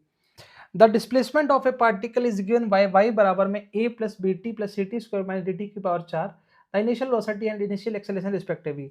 इनिशियल बोला है तो इसका मतलब t बराबर 0 की बात करना प्रारंभ कर रहा है, ध्यान रखिएगा एक बात। एक्सेलरेशन 2 बार डिफरेंशिएट कर दीजिए, मामला साइड बैठ जाएगा। एक बार इसको थोड़ा बड़ा कर देते हैं ताकि दिखना प्रारंभ हो। थोड़े क्वेश्चन से ब्लड से हैं, कोई बात नहीं, लीजिए ठीक है। ये t बराबर 0 पर, तो y बराबर में दिया है a plus B T plus C T square minus D T की पावर 4, बस। तो डी वाई अपॉन में डी टी कर दीजिए तो v मिल जाएगा, तो ये आ जाएगा 0, A B C D constant है, b plus 2ct minus 4 D T की पावर 3, पावर को आगे लेके एक पावर कम कर दी, पावर को आगे लेके एक पावर कम कर दी। एक्सेलेरेशन, एक्सेलेरेशन निकालना है, b का 0, 2ct का कितना हो जाएगा 2c, इसका हो जाएगा माइनस 12 डी टी की स्क्वायर। बोलो हाँ या ना? आराम से देख लीजिए, ए का 0, बी टी का b, पावर को आगे लेके आए 2ct, पावर को आगे लेके आए 4 डी टी पावर 3। अब वेलोसिटी हमें चाहिए इनिशियल पर, मतलब t बराबर 0 पर, t बराबर 0 पर ये मर जाएगा तो बचेगा खाली क्या? वेलोसिटी एट t बराबर 0 पर आ जाएगा खाली b। ठीक है, सही लिखा क्या? और एक्सेलेरेशन आ जाएगा, एक्सेलेरेशन t बराबर 0 पर कितना आएगा? एक सेकंड हो गया, पेन चेंज करने दीजिए। एक्सेलेरेशन t बराबर 0 पर कितना आएगा? ये तो पार्ट 0 हो जाएगा, खत्म हो जाएगा ये तो, है ना? तो सिर्फ क्या बचेगा? 2c बचेगा, जिसमें b और 2c दिया हो, b और 2c दिया हो, वही आपका क्या होगा? आंसर होगा। Option number C is correct. Minus plus का चक्कर तो नहीं पड़ेगा ना? ठीक है, सही, option number C is correct. ये बार चेक कर लीजिए, 0 b 2ct खत्म, 0 0 खत्म, b डन। अरे भाई ये तो आ ही नहीं सकता, ये भी नहीं आ सकता, ये भी नहीं आ सकता, ये है सी ऑप्शन सही है। ठीक है, अगला सवाल देखिए। A body is moving with uniform acceleration. Describe 40 meter in first 5 seconds.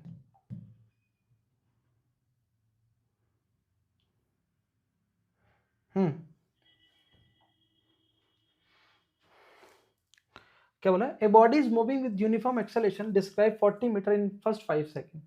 ठीक है, and 65 metre in next 5 second. ध्यान रखिएगा सवाल के अंदर क्या बोला है।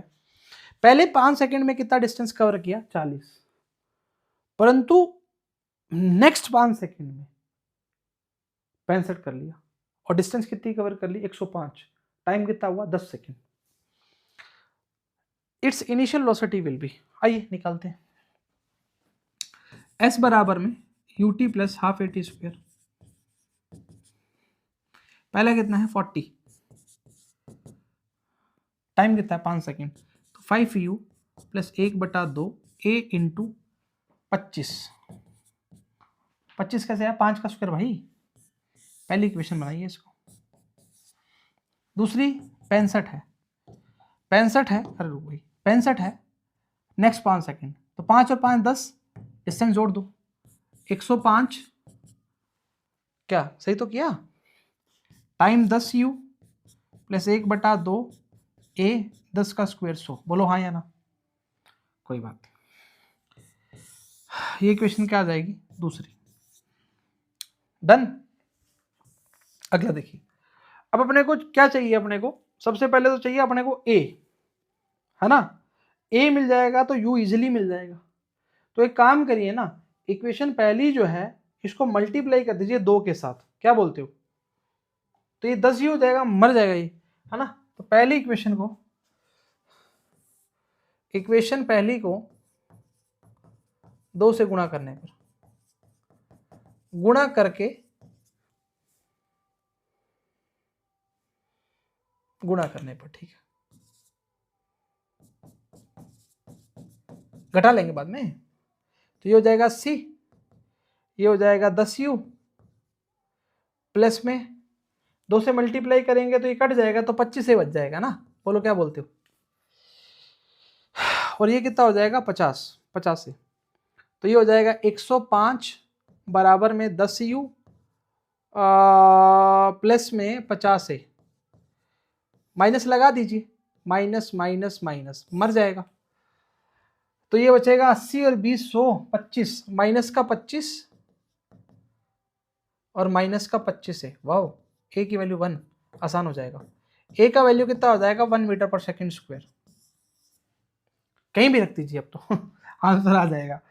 यहाँ रख दीजिए, या हाँ यहाँ रख दीजिए, क्या दिक्कत है? तो यहाँ रखने पहले इक्वेशन में a का मान समीकरण 1 में रखने पर, तो ये आएगा 40 5u प्लस 1/2 1 इंटू 25, ये आएगा 12.5। बोलो हाँ या ना? आसान है भाई। इधर आके माइनस का, क्या गलत बोला? तो 40 माइनस 12.5 अपॉन में 5, 40 माइनस 12.5 अपॉन में 5 बराबर में u। 40 में से 10 गए 30, 30 में से 2 गए 27.5। क्या बोलते हो? 27.5 प्लस 2.5 10, ठीक है, 27.5 अपॉन में 5, 5 25 5.25 5.5 मीटर पर सेकंड, पहला ही ऑप्शन, थर्ड ऑप्शन आपका बिल्कुल सही है। कैलकुलेटर चेक कर लीजिएगा, 40 माइनस 12.5, 30, 30 में से 2.5 गए, 27.5 सही तो है। 27.5 और 5 लगा दो 28, हाँ तो सही है। 5.5 मीटर पर सेकंड आपका थर्ड ऑप्शन क्या है? करेक्ट है। चलिए अगला सवाल देखते हैं। अगला सवाल निकालिए। 2 trains each 50 meter long are traveling in opposite direction with velocity 10 meter and 15 meter per second respectively. The time of crossing is, relative velocity का सवाल है।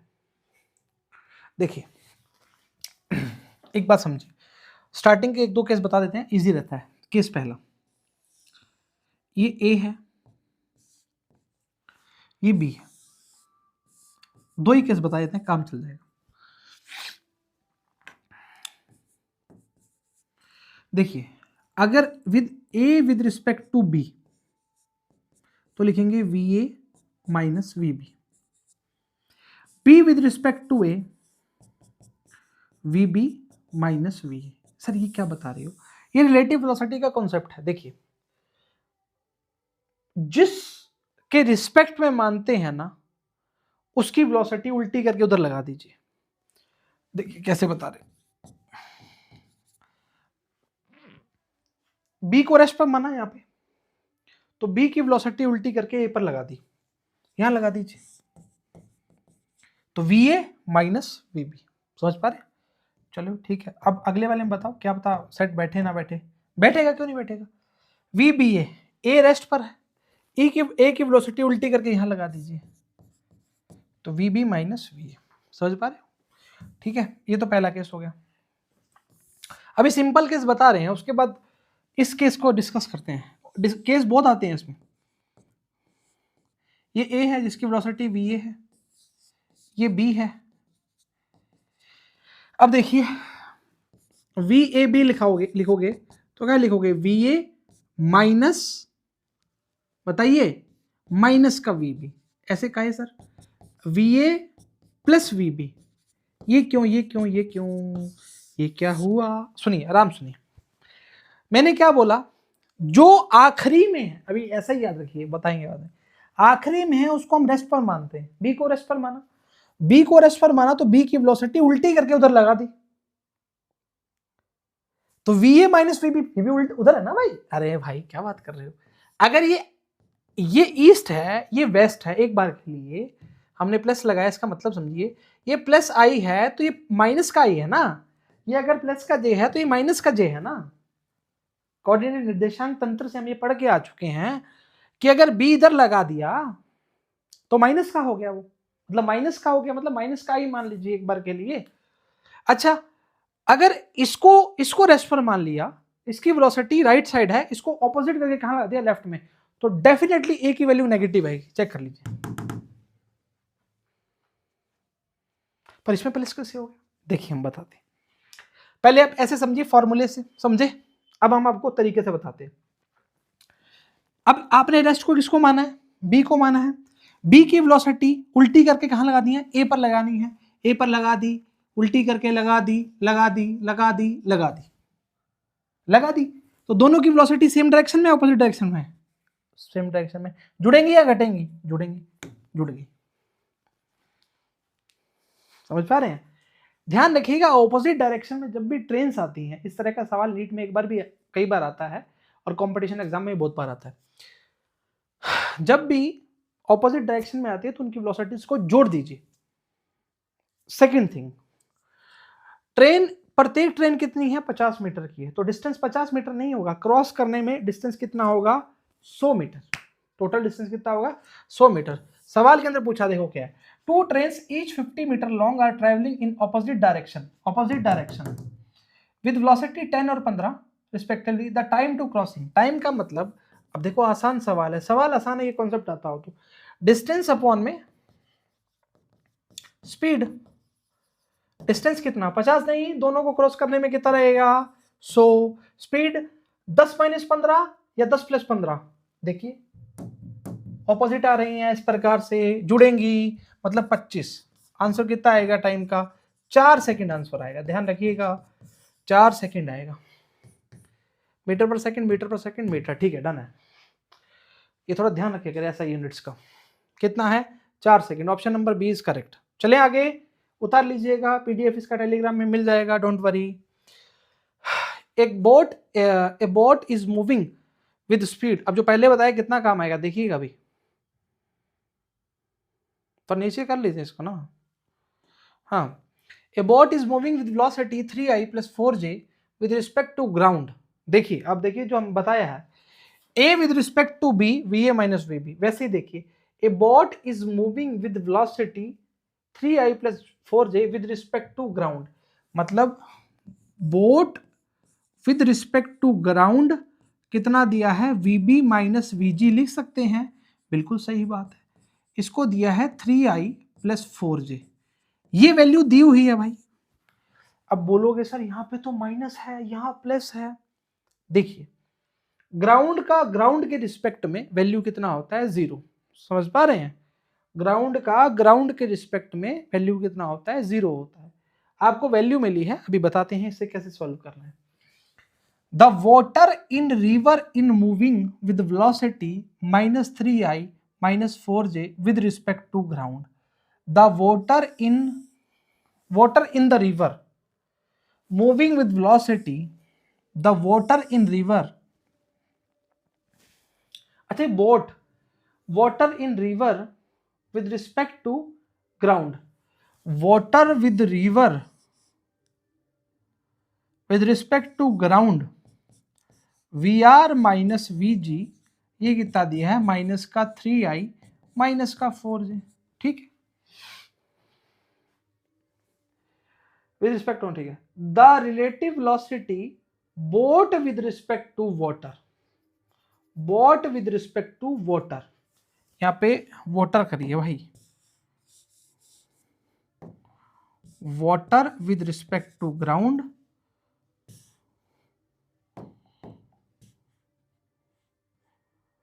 Water with respect to ground. देखिए ना, the water in the river, the water in the river, the water in the river, है ना।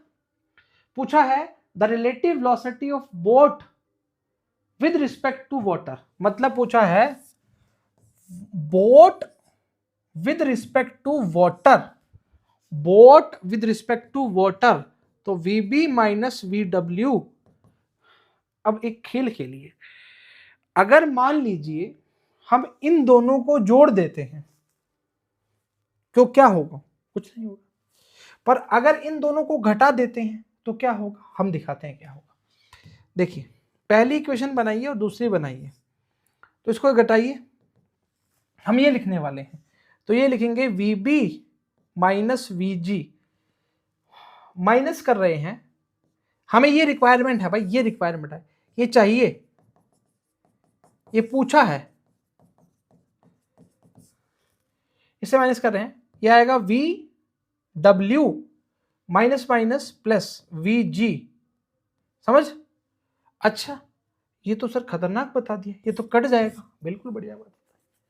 एक बार वापस समझिए क्या किया, समीकरण 1 और 2 को माइनस कर दिया। एक का है vb माइनस vg, है ना, ये वाली, माइनस vw प्लस vg।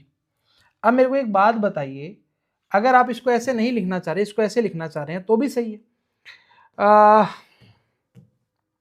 यहाँ लिखना थोड़ा नीचे, vb minus vg minus vw minus vg, इसका वैल्यू क्या है, 3i प्लस 4j। सही बात है, तो यहां से मिलेगा क्या हमें, यहां से vb minus vg minus vw plus vg cut जाएगा, तो vb माइनस vw ये तो चाहिए हमें। अच्छा, माइनस का 3i माइनस का 4j, अब देखिए कितना आएगा, 3i plus 4j minus minus plus 6i plus में, भाई ये क्या कर दिया, 6i कहां से कर दिया, पहले ही जोड़ दिया, minus minus plus 3i sorry, minus minus plus 4j, तो 3 और 3 कितना, 6 और 6i प्लस में 8j, यही आपका आंसर होगा, 6i plus 8j, option number C is correct. कितना बढ़िया सवाल था, अगर ये सवाल नहीं देखा जाए तो बहुत दिक्कत करता है। देखिए हमने क्या किया, आराम से समझिए, आराम से जानिए, हमें इसको इसके साथ माइनस करने पर समीकरण 1 को 2 से घटाने पर हमें क्या मिलेगा जी, vb माइनस vw, और यही चाहिए था हमें, तो इसको हमने अंदर रखा, इसको भी अंदर रखा, दोनों की वैल्यू को माइनस कर दिया, आंसर आ गया। हमें तो काट के करेंगे तो कैसे मिलेगा, तो काटोगे तो वीजी कट जाएगा, तो वीजी कट जाएगा तो वीजी को यहां भेज दीजिए, फिर माइनस में फिर कट जाएगा, तो कोई फर्क नहीं पड़ता, तो वैल्यू वही आएगी 6i + 8j। अगेन सुनिए, कुछ नहीं किया, सिर्फ माइनस का फेरबदल किया है और कोई फर्क नहीं आएगा। Option number C is correct. The relative velocity boat with respect to water, boat with respect to water, option number C is correct.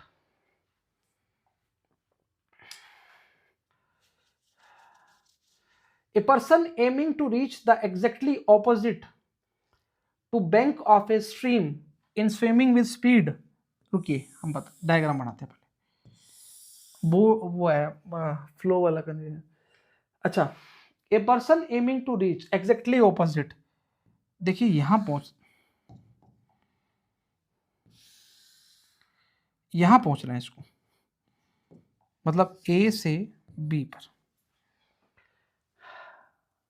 ठीक है, with a speed of 0.5 metre per second, angle at an angle 120 degree with the direction of flow of water, ठीक है। The speed of water in the stream is, मेरे को एक बात बताइए आप, इस बंदे को एग्जैक्टली ऑपोजिट पहुंचना है, a person aiming to reach exactly opposite to point on the bank of a stream, bank of the stream मतलब सामने वाले पॉइंट पर एग्जैक्टली पीछे पहुंचना है। आपको एक सवाल दिखाएं हम, दोनों सवालों में डिफरेंस देखो क्या है। यहां ऐसा कुछ बोला नहीं गया था, उसने बोला था if head mixing theta find the time to take the cross the river. अब यहां पर बोला गया है, कहां चला गया सवाल भाई, ये रहा। अब देखिए वो ऐसा बोलना चाह रहा है कि इस कंडीशन के अंदर एंगल जो बना रहा है वो कितना बना रहा है, 120 degree with the direction of flow of water. अगर हम इसको ऐसे बताते हैं, आदमी यहां पर कूदा,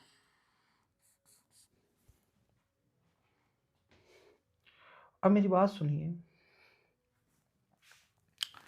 ये एंगल कितना है, 120 डिग्री, यही तो है, with a speed of 0.5 at angle 120 degree with the direction of flow of water, direction of flow of water तो यही है VR, सही बात है। एग्जैक्टली पहुंचना है इसको यहां पर, ये एंगल कितना डिग्री, 90 डिग्री, तो ये एंगल कितना डिग्री, 30 डिग्री। समझ नहीं रहे बात, हम क्या बोलना चाह रहे हैं, आराम से समझिए इसको, हम क्या बोल रहे हैं सुनिए। ये एंगल कितना है, 120 डिग्री, एग्जैक्टली पहुंचेगा तो ये कितना, 90 डिग्री, तो ये कितना, 30 डिग्री, बोलो हाँ या ना। अच्छा, अगर ये स्विमर जो है इसका स्पीड कितना दिया है, 0.5 metre per second, 5 metre per second, यही तो बोला है। A person aiming to reach object to the point of bank stream with the speed of 0.5 metre पर एंगल 120 डिग्री।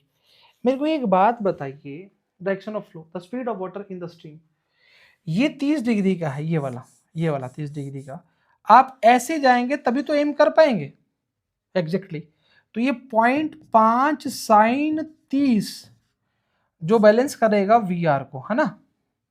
अब मेरे को एक बात समझाइए आप, हम क्या बोलना चाह रहे हैं, इस तरह से हैं हम, ठीक है, एक रस्सी हमारे माथे पर टांग दी, बांध दी ऐसे ऊपर, और इन दोनों हाथों पर 10-10 न्यूटन का बल लगा दिया। आप बताइए हम कहाँ जाएंगे, हम ऊपर जाएंगे, काहे, ये 10-10 न्यूटन जो है ये हमें बैलेंस कर रहा है, तो हमने एक्स कंपोनेंट को तो काट दिया, तो बचा क्या, सिर्फ वाई कंपोनेंट। एक्स कंपोनेंट तो काट दिया तो बचा क्या, वाई कंपोनेंट। एक्स कंपोनेंट को तो काट दिया, बचा क्या, वाई कंपोनेंट।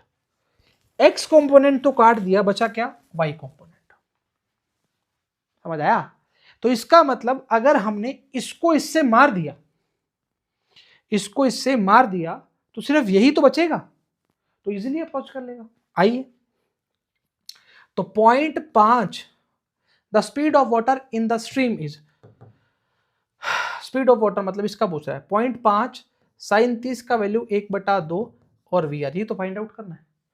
ये लगाइए, हटाइए, तो ये आएगा 1/4, यानी कि वी आर का वैल्यू कितना आएगा 0.25 वी आर।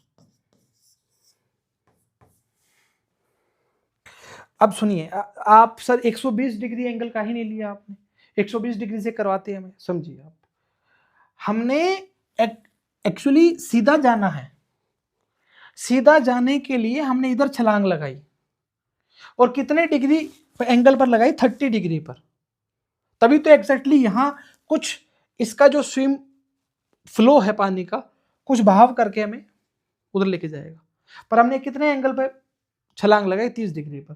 तो इसका जो हॉरिजॉन्टल कंपोनेंट है, ये वर्टिकल कंपोनेंट और horizontal component, vertical component river को बैलेंस कर देगा, सीधा डायरेक्ट पहुंच जाएगा। बोलो हाँ या ना?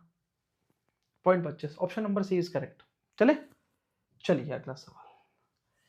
A ball A is thrown up vertically with speed u. At the same instant, another ball B is released from a height h. At time t, the speed of A relative to B is. अच्छा, चलिए, case पहला, case दूसरा, एक में बता दूं क्या, आप बोलो तो, अभी बताया वैसे तो आपको, चलिए कोई बात नहीं।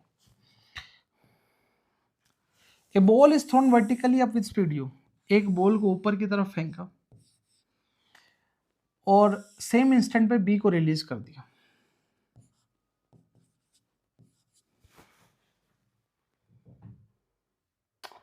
Eight the speed of a relative to b, ये फाइंड आउट करना है आपको, है ना? बताते हैं।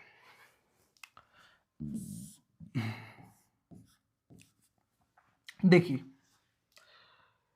एक बॉल को ऊपर फेंका है, स्पीड यू है, सेम इंस्टेंट पर अदर बॉल को नीचे की तरफ रिलीज कर दिया। तो अगर मैं इसका वीबी लिखता हूं, रिलीज किया मतलब यू का वैल्यू 0, तो ये कितना आएगा जीटी। बोलो हाँ या ना? अगेन सुनिए, किसी भी कंडीशन के अंदर बॉडी को रिलीज किया तो v बराबर में u माइनस जी टी, तो u तो 0 है, तो v बराबर में क्या आएगा माइनस का जी टी। बोलो हाँ या ना? प्लस का नहीं, माइनस का। ठीक है, ये वी की बात कर रहे हैं। वी की बात करोगे तो वी क्या आएगा, थ्रो किया है, u है वेलोसिटी प्लस जी टी, ऊपर की तरफ जी क्या आएगा, नेगेटिव आएगा, माफी चाहते हैं हम आपसे, जी ऑलवेज नेगेटिव, सही बात है। वी भी निकालना है तो ये आएगा V A minus we B, we A की वैल्यू है u माइनस जी टी और ये माइनस माइनस जी टी, तो u minus G T plus में जी टी कट जाएगा तो ये आ जाएगा u। अब आपको बढ़िया बात बताएं, ये 1 सेकंड में सवाल हो जाएगा, समझ पा रहे हैं? Option number first is correct. समझ आया आपको कैसे किया? अब हम आपको ऑप्शन वो बताते हैं तरीका। ये u है, ये भी u है, सही बात है। ये राइज कर रहा है, ये ऊपर जा रहा है, ये ऊपर जा रहा है और ये नीचे आ रहा है, समझ पा रहे हैं? अच्छा, स्पीड में कोई परिवर्तन नहीं है, समझ पा रहे हैं? ये बात तो करेक्ट है। इसका जी कहां लग रहा है, नीचे की तरफ, इसका जी कहां लग रहा है, नीचे की तरफ। खतरनाक बात है ये तो। अगर इसका जी नीचे, इसका जी नीचे, रिलेटिव वेलोसिटी पूछिए वी ए बी की, बी रेस्ट पर है, इसकी वेलोसिटी उल्टी करके कहां लगा दोगे, इधर लगा दोगे। सर आपने वेलोसिटी की बात की, यहां पे एक्सेलरेशन ले सकते हैं। अगर ऊपर जी है नीचे जी है तो ऊपर नीचे जी जी कट जाएगा, बचेगा क्या, सिर्फ यू, और यू ही आपका क्या होगा, आंसर होगा। हमने पूरा बता दिया आपको, परंतु फिर भी पहली कंडीशन में पार्टिकल ऊपर जा रहा है तो VA बराबर में थ्रो किया है पहले ऊपर तो U माइनस GT। दूसरी कंडीशन में पार्टिकल को रिलीज किया है तो U की वैल्यू 0 तो GT रह जाएगा माइनस का। इस कंडीशन से इसको सॉल्व किया है। बोलो कोई डाउट है तो? सही बात है, तो option number A is correct. Check कर लीजिए पूछा क्या है, ए रिलेटिव टू पूछा है तो VA माइनस VB, तो ए की वैल्यू U माइनस GT, तो minus G plus plus minus minus plus हो गया, तो U की वैल्यू VA की वैल्यू आएगी U। बोलो हाँ या ना। चलें आगे, चलिए अच्छा अगला सवाल। Two bodies of different masses MA and MB are dropped from two different heights A and B. The ratio of time taken two bodies to cover distances. masses का क्या रोल है इसमें? कोई रोल ही नहीं है। चलिए कोई बात नहीं, S बराबर में UT plus half AT square, S बराबर में UT plus half GT square time taken. अच्छा ड्रॉप किया है ना तो U 0 करो ना भाई, तो इसको लिखो 2, पहली हाइट कितनी है A अपोन में G, रूट लगाओ T1 लगाओ, सही तो है। सिमिलरली T2 के लिए रूट लगाओ, A नहीं लगाओ, B लगाओ, खत्म करो, ट्रांसफर लगाओ रूट A अपोन में रूट B। ऐसे कैसे सर? अभी देखो ना, 2A अपोन में G, 2B अपोन में, अपोन का चला जाएगा ऊपर, मर जाएगा, तो T1 अपोन में T2 बराबर में क्या आएगा रूट A अपोन में रूट B। भाई कितने सवाल कर लिए ऐसे, ड्रॉप किया तो U 0 होगा ना, क्या गलत है इसमें? सही है sir. S minus low, GB minus low, ले लीजिए तो माइनस माइनस प्लस हो जाएगा, वो क्या दिक्कत है? नीचे की तरफ हाइट के लिए, मतलब ड्रॉप का केस, रिलीज का केस है, थ्रो का केस नहीं है। 2A अपॉन में G, 2B अपॉन में G, A और B हाइट दिए, मास का कोई रोल ही नहीं, तो काट दीजिए, क्या मतलब? समझ पा रहे हैं? Option number C is correct. भाई क्या हो गया ये? When a ball is thrown vertically with velocity v0, it reaches maximum height of h. If one wishes to triple the maximum height, the ball should be thrown with velocity. एक ball को ऊपर की तरफ throw कर दिया जिसकी velocity कितनी है v0, v स्क्वेयर बराबर में u स्क्वेयर प्लस में 2gh। समझ पा रहे हैं? अच्छा बोल क्या रहा है भाई, ये मैक्सिमम हाइट पर पहुंच गया तो ये तो 0 करो। If one wishes to triple is height, triple is क्या, ट्रिपल द हाइट, अरे तो क्या करना है इसमें, कुछ है ही नहीं। देखिए v स्क्वेयर बराबर में v0 स्क्वेयर माइनस 2gh। सही बात है गलत बात है?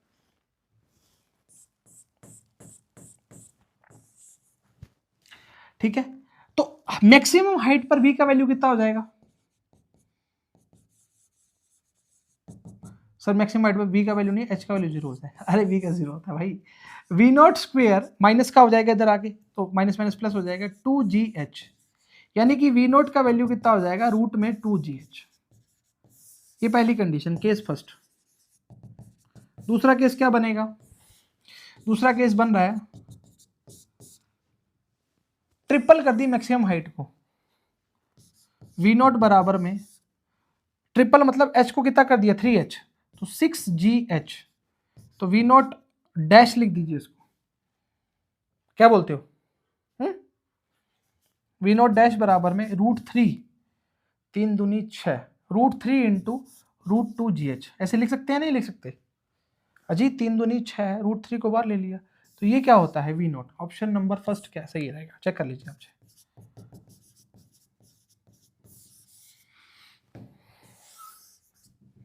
बोलो हाँ या ना। ऑप्शन नंबर पहला क्या रहेगा, सही रहेगा। 9v0 मत कर दीजिएगा, गलत हो जाएगा।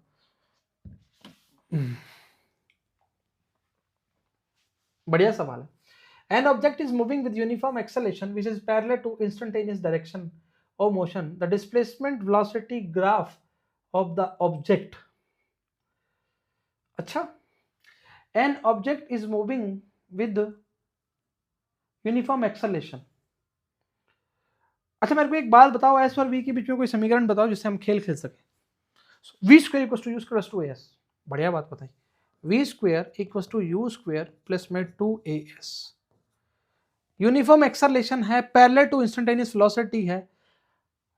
कंडीशन एक बार मान के चलिए कि पार्टिकल स्टार्टिंग फ्रॉम रेस्ट, तो वी स्क्वायर बराबर में 2as, यानी कि वी स्क्वायर प्रोपोर्शनल एस, यानी कि एस प्रोपोर्शनल वी स्क्वायर। अरे ये क्या बता दिया, कौन सी इक्वेशन है ये? पैराबोला की इक्वेशन है। पैराबोला तो एक में दिख रहा है, सी में, सर बी में भी तो दिख रहा है। वेलोसिटी बड़ी, सॉरी डिस्टेंस बड़ा, डिस्प्लेसमेंट बड़ी, फिर कांस्टेंट होगी। S proportional V square parabolic equation है भाई ये। y बराबर में y proportional x square, y में क्या है? डिस्प्लेसमेंट है। y में क्या है? डिस्प्लेसमेंट है। x में क्या है? v स्क्वायर है। x में क्या है? वेलोसिटी है। यहाँ कट गया, लगा दीजिए। Option number C is correct. Parabolic equation का ग्राफ है, x square plus y square बराबर में ए स्क्वायर, उसी प्रकार से y proportional x square circle की थी समझ रहे हो, y proportional x square, s proportional v square. Option number C is correct. C था ना भाई? हाँ हाँ सही है। चलिए, which of the following velocity time graph represent uniform motion? Uniform motion का मतलब क्या है ये बताइए। वेलोसिटी क्या रहेगी? कांस्टेंट रहेगी। वेलोसिटी कांस्टेंट कहाँ दिख रही है आपको? पहले के अलावा कहाँ दिख रही है? ये तो बहुत आसान है भाई, बढ़ रही है, घट रही है, कांस्टेंट यूनिफॉर्म मोशन से बढ़ रही है। यूनिफॉर्म मोशन का मतलब वेलोसिटी कांस्टेंट,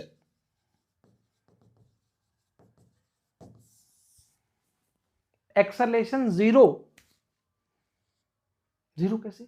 अच्छा, a बराबर में v माइनस यू अपॉन में t करेगा, वेलोसिटी कांस्टेंट है, v भी सेम u भी सेम, जीरो हो जाएगा बाबू। क्या दिक्कत है इसमें? चलिए